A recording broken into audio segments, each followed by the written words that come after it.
To assemble my challenge block 2 pieces into an assembly, under New, I'm going to select Assembly. The first thing that the software asks me to do is bring in a part.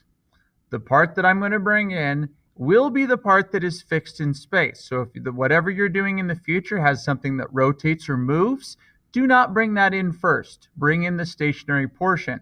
Since I'm going to bring in 3 copies of Challenge Block 2, I'm going to go ahead and select Challenge Block 2 to bring it in. Click it and set it down.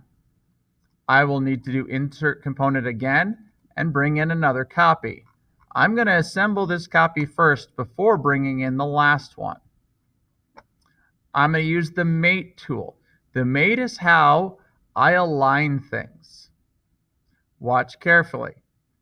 I am going to put this post, and I'm going to click the cylinder part of the post, into this hole.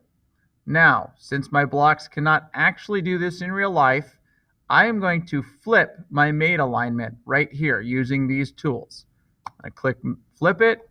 Now that lines up so that the post could go into the hole.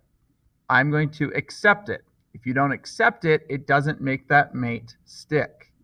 I'm next going to pick the outside of this post and the inside of the post hole. It should rotate in place, and as long as your parts are drawn properly, you should not get any errors. I'm again going to accept this. Right now, the holes are lined up, but if I was trying to move my part, I could still move it vertically. So the last thing I'm going to do is I'm going to select this face here and this face here. And I'm going to make that coincident. Coincident means that the 2 faces now share a 2-dimensional plane. So they're touching, for lack of a better way to say it. And I will accept that. Those 3 parts are now mated. You can notice that not only did the first part cannot be moved, now this part cannot be moved. I'm going to accept mate lastly with a blank mate to close that option. I'm again going to go to Insert Component, bring in Challenge Block 2 again, and set it down. This time I will follow a similar process. I'm going to mate this inside hole cylinder with that outside peg. I'm going to swivel this around and move this down. As you can see, it still wants to rotate.